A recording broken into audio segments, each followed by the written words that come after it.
Thank you, Chairman Paulson. I am looking forward to today's discussion on health savings accounts. These tax-free accounts play a constructive role for some consumers to cover health care costs. HSAs are particularly helpful for those earning more than $100,000 who are already saving for retirement and have less trouble covering their monthly bills and student loan payments. But HSAs do little to bend the so-called health care cost curve. This is the fundamental problem that we must focus on. How do we provide top quality care while reducing our overall national health care spending and lowering consumers' out-of-pocket costs? But HSAs seem to generate the most savings through cost shifting, not cost saving. Here, employers pay less by offering skimpier plans coupled with an HSA. But employees shoulder a greater share of costs, the financial risks of getting sick, as well as yet another obstacle to navigate between themselves and their actual health care. And this is happening at the exact time when wages remain stubbornly stagnant, and more families are struggling to get ahead. But my chief concern is this. Part of the reason that we're here today is that our Republican colleagues seem to be gearing up for yet another attempt to repeal the ACA. If the new proposal is anything like the last, we can expect it to gut Medicaid, drop millions from coverage, take away comprehensive coverage, and further hike premiums. Central to the Republican vision has been to move more and more consumers to high deductible plans, which have lower premiums but ask consumers to pay more for doctor visits and services before the health plan covers care. If paired with an HSA, a family can put aside up to $6,900 tax-free to use for qualified health expenditures. The investments in the HSAs grow tax-free.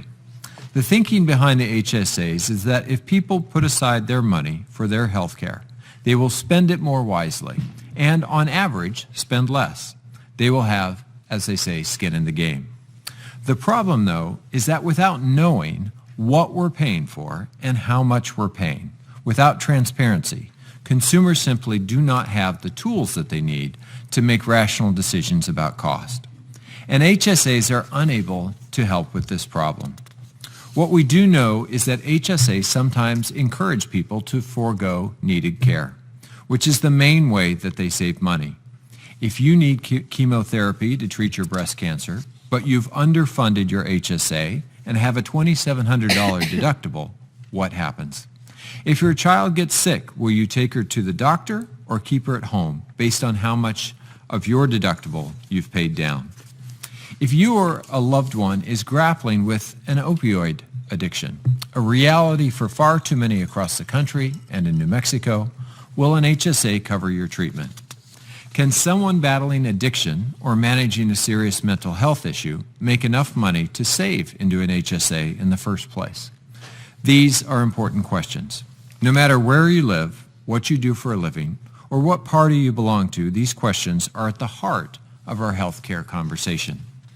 I'm worried that HSAs, an idea that has merit for some well-off consumers, are being twisted into a quick fix that will only exacerbate the challenges in New Mexico, such as our ongoing fight against the opioid epidemic. I am all for working together on real solutions to making needed improvements in our healthcare system. Improvements that will reduce costs on consumers, increase price transparency so that consumers can make informed decisions, and prevent surprise medical bills as well as reduce the overall cost of healthcare in our country. But focusing on HSAs while avoiding an honest conversation about the key drivers of healthcare costs could have real negative impacts on real people who are simply trying to manage an illness or care for a sick loved one. We must focus on actions that can actually bend the cost curve, like investing in preventative care, using the government's purchasing power to lower drug prices, and paying for quality of care rather than quantity. And we have to focus on making things simpler for families. I look forward to our witnesses' testimony today and to hearing their perspectives on how we can bring down healthcare costs for families. Thank you.